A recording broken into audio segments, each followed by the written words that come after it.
As a dating and relationship coach, I can share with you that I think one of the number one issues in the dating, mating, and relating realm these days centers around emotional maturity. In fact, we are swimming in a sea of absolute dysfunctionality when it comes to human mating these days.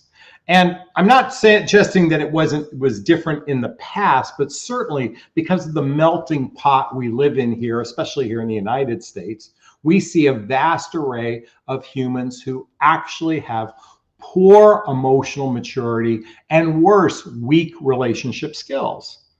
And I see this with my clientele all the time. I see women who continually accept bad behavior from men, hoping that something will change, hoping that if they love this person more, that person will change. In addition, most of you know, I've certainly binged watched my fair share of reality TV shows like 90 Day Fiance, Married at First Sight, Love is Blind. And what's interesting about 90 Day Fiance is that to me, it's dysfunctionality at its supreme finest. And it's not just the men that are the issue. Women are equally, I don't want to use the word to blame, but they equally have poor relationship skills and poor emotional maturity. This is why I've shared this in previous videos, and I'm going to share it again. I want to share the 3 active people dating today. When I say the 3 types of people actively dating today, to get a sense of the pool that we're swimming in, because if you want to determine if a man is emotionally mature enough, emotionally ready, commitment ready, I think you first have to identify where you fall in the spectrum and where the vast majority of people fall in the spectrum. And I call it the 3 types of people dating today. And here's a chart I've created. Please forgive the glare, but you can see on this side, we call them the users. These are people seeking short-term gain, love bombers, players, gold diggers, entitled people, selfish people, only caring about themselves. And then while over here, I say that 20% of the population are grower and builders. These are the people seeking long-term commitment. They're emotionally grown up, have good relationship skills. They have their act together. The vast majority of people are in this spender category. Now, the reason why I call them spenders, they seek companionship, they seek connection, they seek sex, but they have no direction. They have uncertainty. They're fearful. They usually have a dysfunctional life. So this is the sea we're swimming in today. And to be naive to this is rather naive, okay? And why I'm sharing this with everyone is here's the interesting thing about human behavior. Every individual thinks that they're emotionally healthy. Every individual thinks that they have good relationship skills, and it's everybody else that's the problem. I can tell you with a fair amount of certainty, and I know that my audience is women, so most of you women are pointing the finger at men, okay? But what you're not recognizing is the 3 fingers pointing back at you. Women are equally as much a problem when it comes to emotional maturity and relationship skills. In fact, that's a human condition. Most humans, now, how do I know this to be true? Well, let's think about this for a second. At least here in the United States, we have roughly a 50% divorce rate, okay? That means 1 out of 2 couples are gonna end in divorce. Now, why do they end in divorce? Usually they cite sex and they cite or intimacy and money as the primary reason. But what their real primary reason is they have poor relationship skills, they have poor conflict resolution skills to actually make a marriage work. This is why if you haven't read the book by John Gottman called The 7 Principles to Making a Marriage Work, I highly recommend this, even if you're single right now and you're just simply dating, because this gives you the mechanics to understanding how a good relationship works. It doesn't have to be marriage for it to work, just how to make a good relationship work. But I said 50% of marriages end in divorce. Well, probably the other 50% that are still married, half of those people are probably unhappy or miserable. So you have a three out of 4 chance of being in a relationship that ends or an unhappy relationship. And by the way, when you think about second and third marriages end in divorce 65 to 75% of the time, it begs to ask the question, how can I put the odds in my favor to secure a healthy, happy relationship? How can I put the odds in my favor? Well, first and foremost is do individual work, do personal development work, do self-help work, do spiritual work to be your best self. One of the fundamental principles to attracting a great relationship in your life is to be your best self. And if you're not familiar with my book, What the Heck is Self-Love Anyway? A Journey of Personal Development, Self-Help, and Spiritual Work, I highly recommend checking out this book.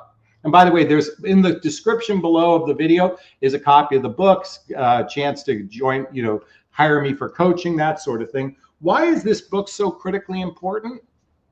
Is because the first important thing to attracting a good partner is to showing up as your best self. This is both in mind, body, spirit, and emotion, to show up as your best self. And yet again, most humans are delusional. They think they're showing up as their best self.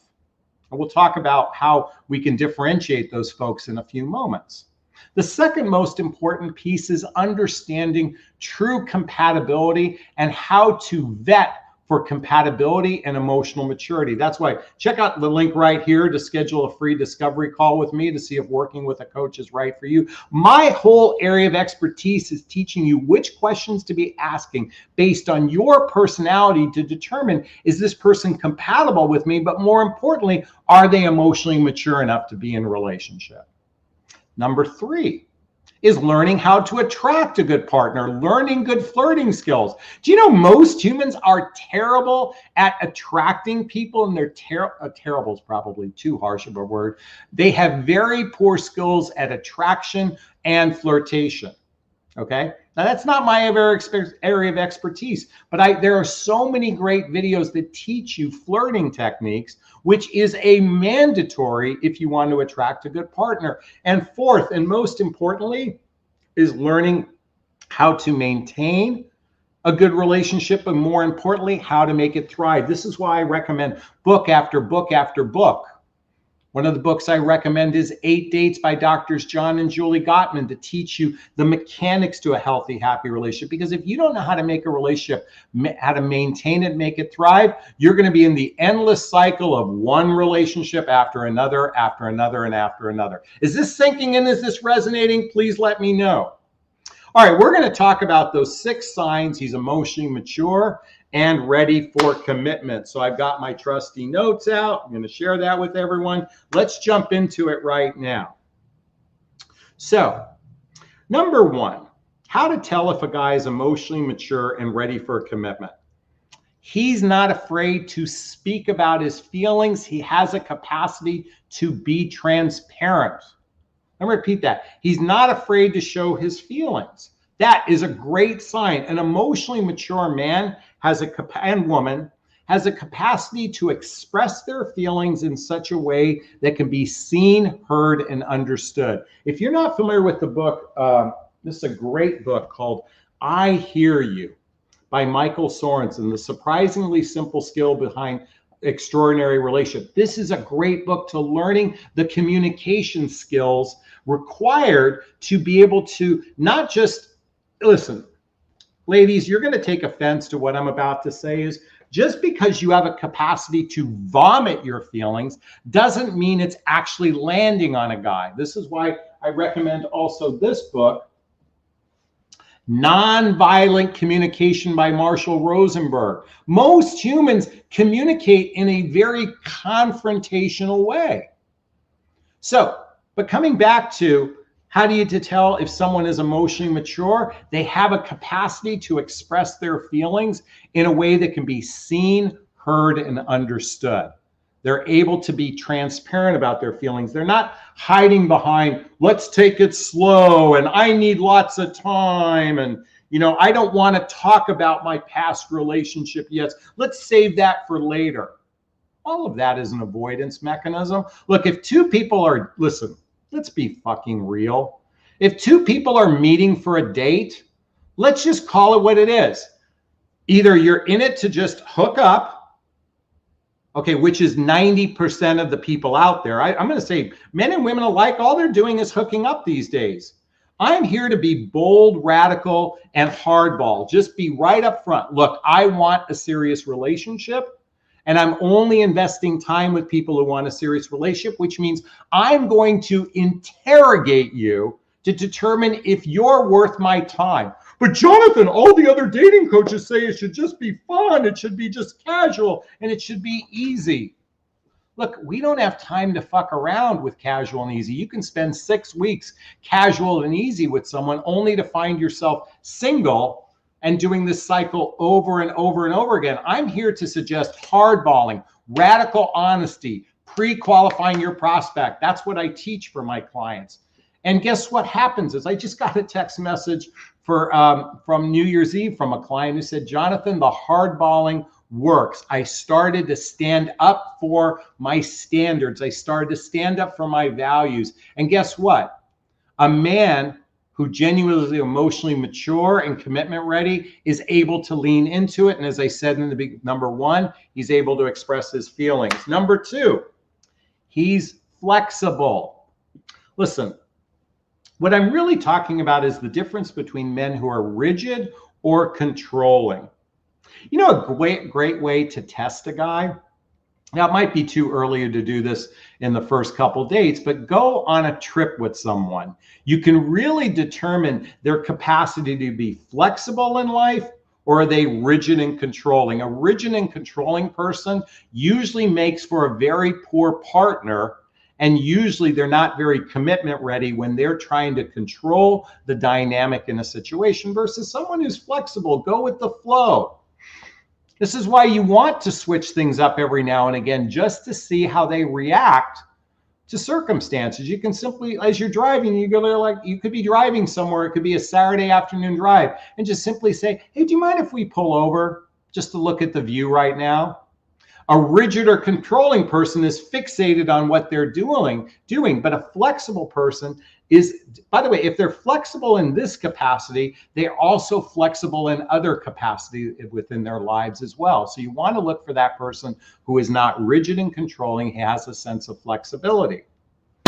Number three, he's got victor consciousness and not victim consciousness. I can tell you that the vast majority of humans are swimming in victim consciousness.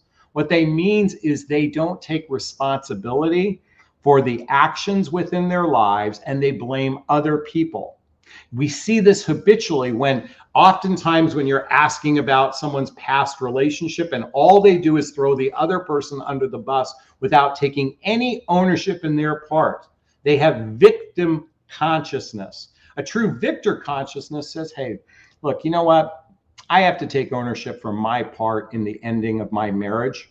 I wasn't, I'll speak personally here. I wasn't a good husband. I really wasn't. I was very naive. I was very cocky. I was very arrogant at that time in my life. I was more focused on my career and not knowing how to be a good husband. I take ownership.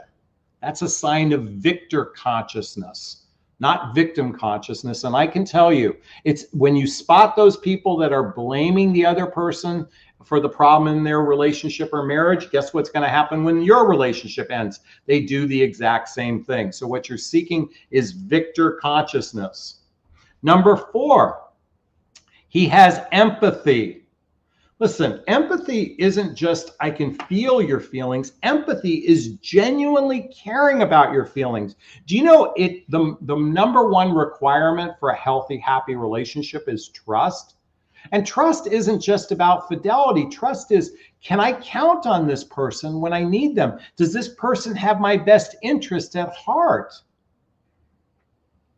Does this person care about my feelings? That is genuine empathy.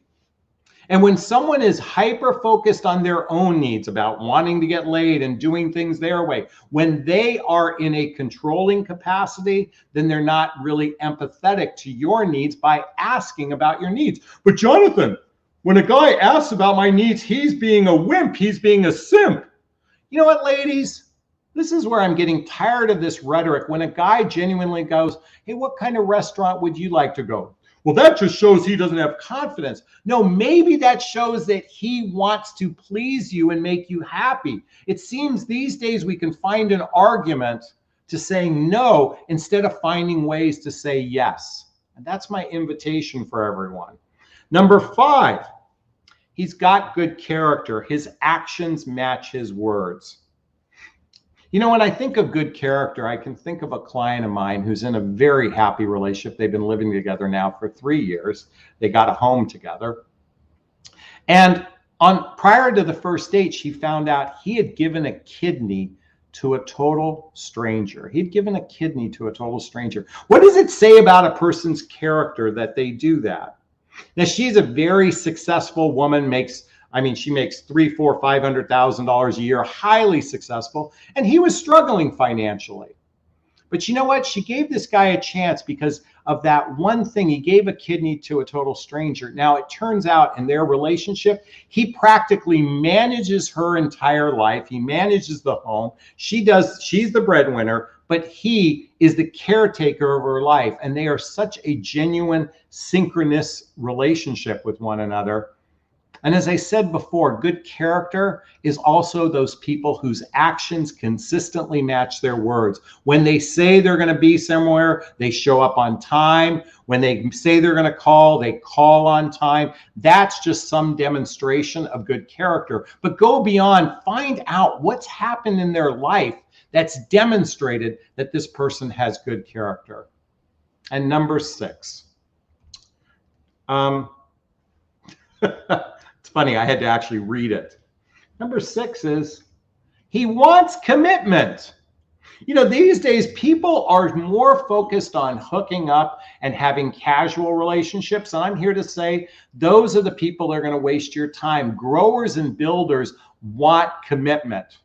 In my dating profile, the first line that says is I'm seeking a fully committed relationship that leads to marriage at some point.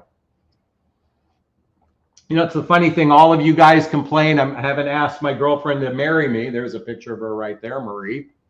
You know what? I've talked about it. She doesn't want to get married. I think I'll wear her down in a little while. But my point is, men who genuinely want commitment have usually a level of emotional maturity, because wanting commitment, wanting to be in partnership with someone demonstrates that you want something greater than casual. You want something greater than just hooking up or hanging out. And those are the 6 signs to determine emotional maturity and is he ready for commitment. Are these guarantees? Absolutely not.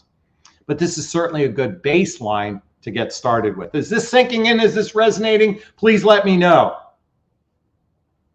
All right, I think this would be a great place to start for our Q&A. Those who know my format know if you have a question to ask me, write the word question, then post the question thereafter, or you can purchase a super sticker super chat. All of the monies from the super sticker super chat goes to a scholarship fund in the name of my son, Connor Asley. That's a picture of him right there. It's my son who passed away a few years ago. In his honor, I've started a scholarship fund to donate to causes like the Hoffman Process and Insight Institute, just to name a few. So if you, there's a little $sign there, you can purchase a super sticker, super chat, or if you're watching the replay, you can purchase a super thanks. And I want to start off by thanking Sandra for the $27.99 super sticker. Thank you so much. I appreciate that. All right. If you have a question, write the word question and post the question thereafter. Sherry says, so true, Jonathan. Men do know how to flirt. Okay. I think men and women equally are terrible at flirting, but that's just my perception. You leave it up to what your thoughts are on that. And again, if you have a question, write the word question. Margaret says, both are immature, yet probably are married and unhappy. Yes, you show up as your best self. I had to look at my part in the problem and apologize for my poor behavior and worked on it. Way to go, Margaret. Love that. All right, Jennifer says, good points. Thank you so much. I appreciate that, sweetheart. All right, we have a question from Dee Dee. Question. Is it a red flag if a man is 53 and never married, no kids? Is that a red flag? Okay. Well, let's think about the difference between a green flag a yellow flag, a red flag, and a bump, bump, bump, bump, bump, deal breaker. Now, green flag is usually move forward. Yellow flag means, let's pause for a second. Now, red flag merely means ask more questions. Ask more questions. That's what a red flag is. A deal breaker is your absolute no. So when it comes to if a man's never been married and no children at 53, is that a deal breaker? I wouldn't make that a deal breaker. What I would do is want to find out more about his past history. So for example, that 53-year-old man might have come from a childhood where he was from divorced parents, okay? And it was very dysfunctional in his childhood. So he's like, I don't want to bring children up in the world. A lot of people feel that way. I'd roughly say a good 20-25% of people, men and women alike, might feel that way about children. And that doesn't make them bad people or bad to be in a relationship. Number two, you might find out that 53-year-old man might have had three serious monogamous relationship. He might have had a relationship for 2 years. He might have had a relationship for 8 years. He might have had a relationship for 5 years. Now, is that indicative of a person who's incapable of being in a relationship? No, not necessarily. The reality is a lot of people who got married once, their relationship ended. Does that make them good at being in relationships? I don't know if that's just because someone's been married before doesn't necessarily make them good at being in a relationship. What if having several long-term monogamous relationship is the better approach for everybody on the planet? I know I'm looking at myself. I was married for 12 years. I had a significant relationship for 6 years, and I'd like to think my beloved Marie is going to be my last relationship in my life. I'd like to believe that. That means by the time she and I reach a point of 5 or 10 years down the road, that means I had 3 significant relationships. Now, why I'm sharing this with you, red flag simply means ask questions. And yes, you should ask questions. Now, if this person has probably have not had one relationship last more than 3 weeks, probably that's a problem. But I would bet 53 years old, he's had several significant relationships. That's my 2 cents anyway. Thank you so much for that question. I really appreciate it.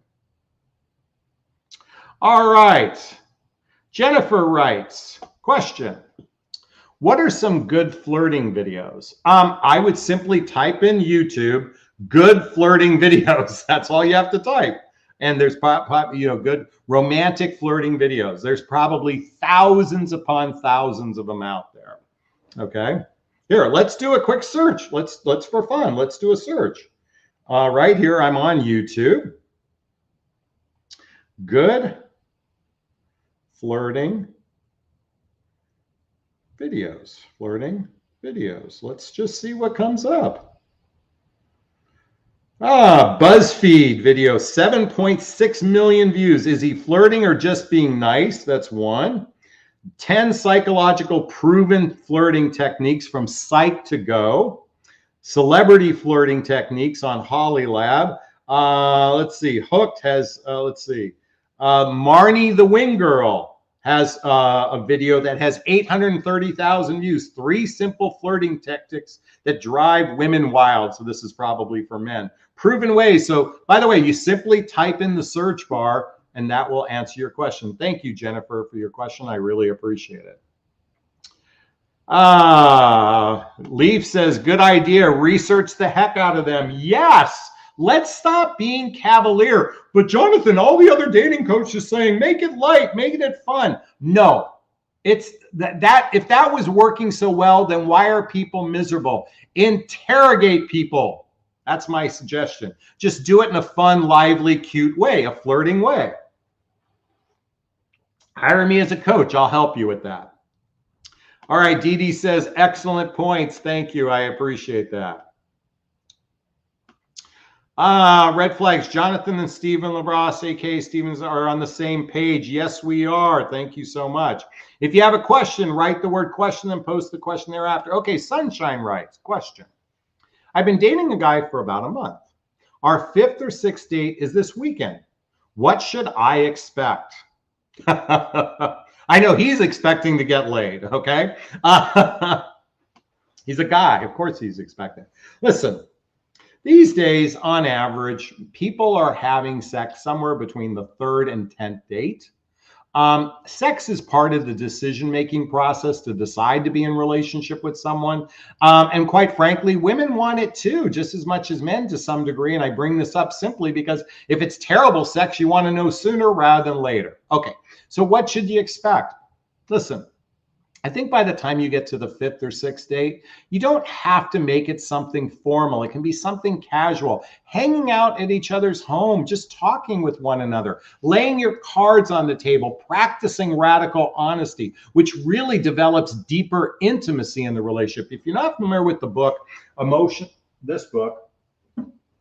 Emotional Intimacy by Robert Masters, I highly recommend checking this out. We humans are terrible at actually building, and I don't mean physical intimacy, I mean building real emotional connection with someone.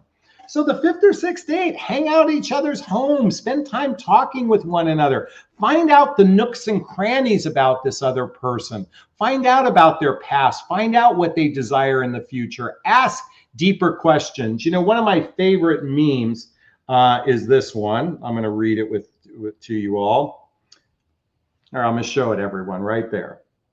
Let's see what it says. I hate small talk. I want to talk about atoms, death, aliens, sex, magic, intellect, the meaning of life, faraway galaxies that make you feel different, memories, the lies you've told, your flaws, your favorite scent, your childhood, what keeps you up at night, your insecurity and fears. I like people with depth who speak with emotion from a twisted mind. I don't want to know, how's your day going? Did you have a good day? I hope you had a good day. Seinfeld there. All right. Thank you so much for that question. I appreciate it, Sunshine. All right. Rose writes, question. Why do some men say they want a relationship but then do a 360? I think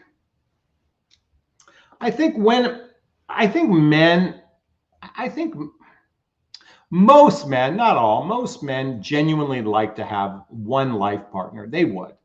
They're just clueless and they don't know how going about it, okay? Number 2, they don't know how to build real emotional intimacy with someone. So beyond the lust and the limerence, the minute it gets real, they get scared and they run away, okay? Because most humans have terrible emotional maturity and relationship skills.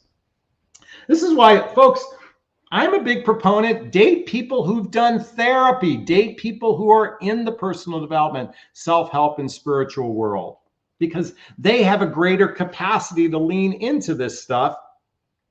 And they're not mixed about their emotions. Here's the thing.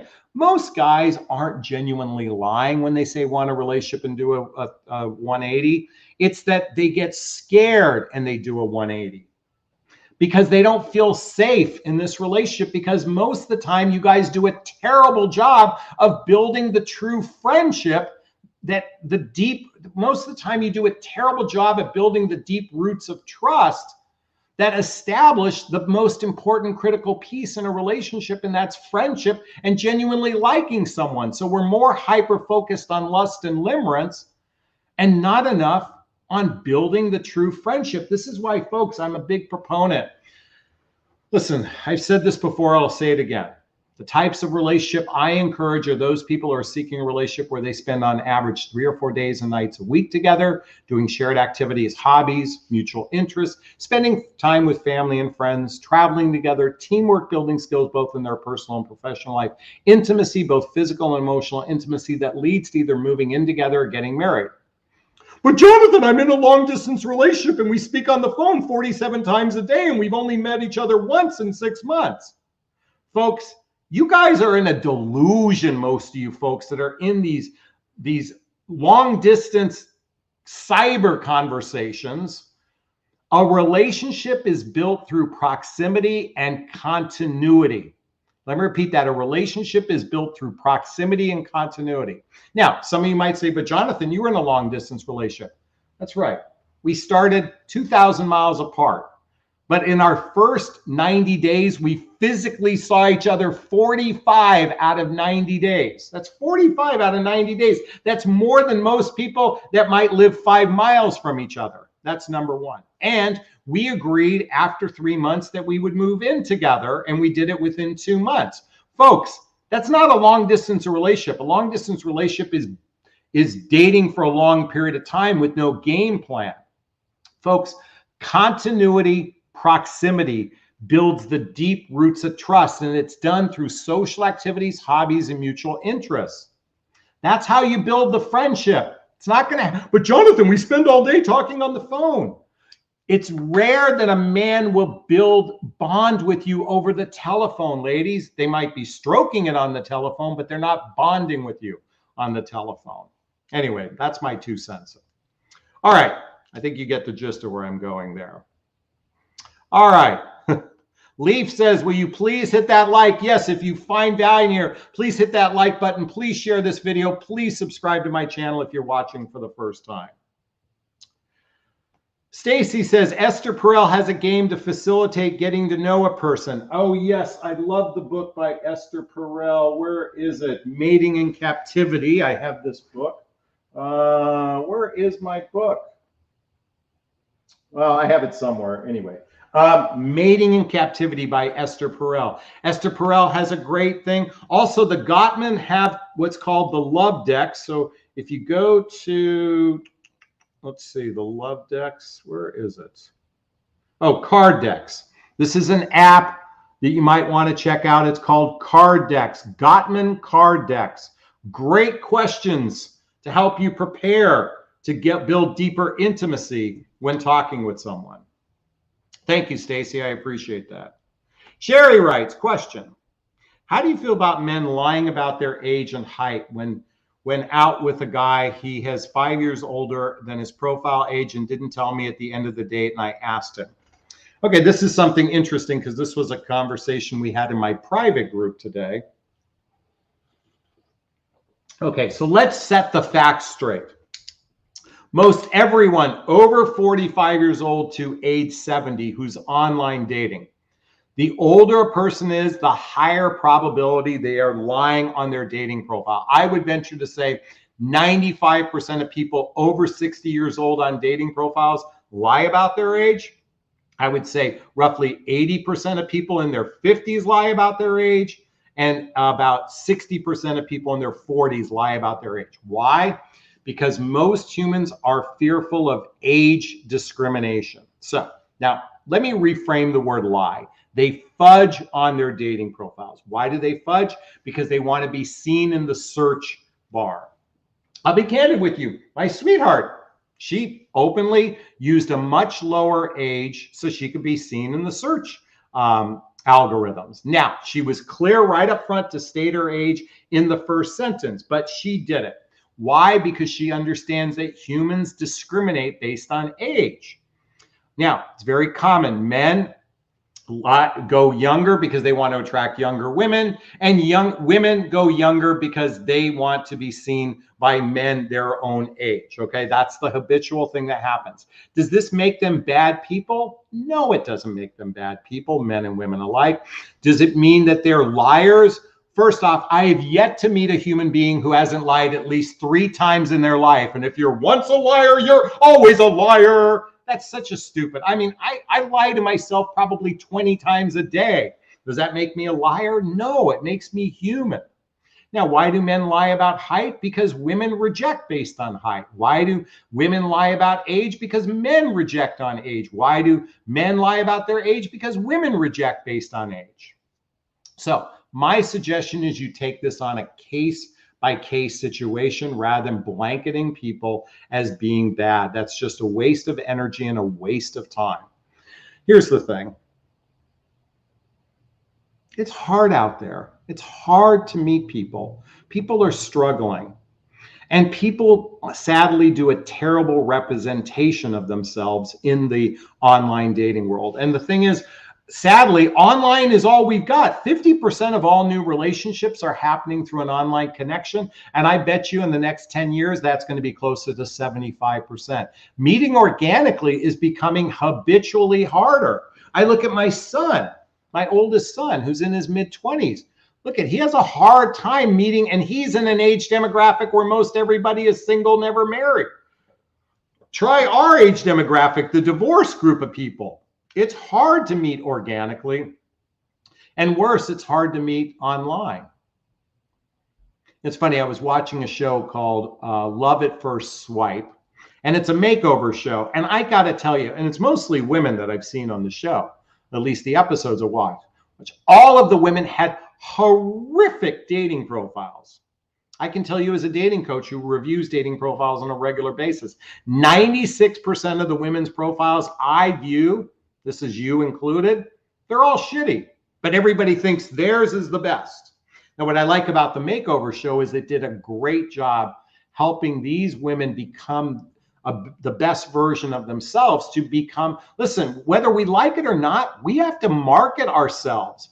I know we hate this idea, but we have to market ourselves whether we like it or not. So you better, it's just like trying to get the best job on the planet. You want to put your best foot forward.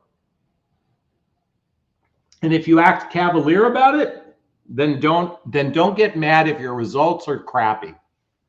Anyway, so I don't judge the people who do this. I just expect it as part of the norm. Thank you, Sherry, for your question. Sunshine says, thank you for the great advice. I appreciate that. Kelly writes, question. What to do with a man who has fear of his kids, teens not accepting that he is seeing someone or not liking his girlfriend after being divorced for 10 years, so he won't introduce them to his girlfriend? You know, that's a tough one. That's a real tough wound to go through, whether you're man or woman, you know, whether you're mother or father as a parent. That's a tough wound to go through because our children play a part of the relationship process. I wouldn't be here. Let me just say something, folks. I wouldn't date someone who wouldn't introduce me to their children. That's a deal breaker for me. That's a deal breaker. That's not a red flag. That's a deal breaker because family and friends are an important part of the relationship process. If he's not in a capacity to go there, I wouldn't invest much time in that person. It's just, that's not, he hasn't either done a good job with his children to make them emotionally healthy, or he's not emotionally healthy enough, most likely to be in a relationship. I know there's always the exception to the rule, but that I'm just sharing with you personally, that's a deal breaker. For a woman to introduce me to her children, I would say, you know what? Children are an important part of a family unit, and I want to get married someday. I want to be a family with someone. That's what I want. And if you're not in a capacity to do that, then I don't want to invest in you. That's my 2 cents anyway, Kelly. Thank you. Sunshine says, cyber long distance conversation. Exactly. Hey, Claire, good to see you on here. Question. I've been living with him for 5 months. Everything is great. He said he is agreeable with me because he likes to be laid. Jonathan, do men put up with BS because they like to be laid? Abso-fucking-lutely. Look at, if a man is happy in the bedroom, he'll put up with a lot of crap from a woman. I mean, has anyone seen the Crazy Hot Matrix or the How I Met Your Mother crazy matrix that he put out? What's Doogie Howser's name? I can't think of his name right now. God, who's the actor who plays him? Anyway, yeah, a lot of men think women are just crazy because they're emotional and men tend to be logical. That's just a general stereotype. But men, if they're being satisfied in the bedroom, they'll, in their mind, put up with a lot of stuff. Does that make it valid? I don't know. But that just tends to genuinely be true for the most part. So Claire, if you're making him happy there and you guys have a great relationship, then great for you guys. Anyways, thank you so much for that question. I really appreciate it. Oh my God, yes, so many men and women lie about their age. Women equally, the numbers are exactly equal. Women and men lie or fudge equally on their dating profiles. Yes. All right. Margaret says, yes, therapy is not a liability in a relationship. No, these days it must be a prerequisite in my mind. Anyway. Sherry says, I still haven't found a virgin over 21. I did know of one. All right, let's keep swimming. Margaret says the Gottmans are great. Exactly. All right, Tammy says, question. Hubby and I married for 6.5 years, recently reconciled without going too far into it. We have major trust issues. What's your best advice to regain trust? Well, if we're talking about fidelity, that's one thing. But I would recommend, there's a book by Dr. Sherry Myers called Chatting or Cheating: How to Detect Infidelity, Rebuild Love, and Affair-Proof Your Relationship. Now, this is a great book about trust in general. So I would recommend this book by Dr. Sherry Myers to help you rebuild trust, because there is great. Oh, also, I would also recommend the book by Barbara DeAngelis, How to Make Love All the Time. Great book for building trust in a relationship. Definitely highly recommend this book. All right. You know, folks, I just got back from a New Year's Eve cruise. My beloved and I did a cruise on New Year's Eve.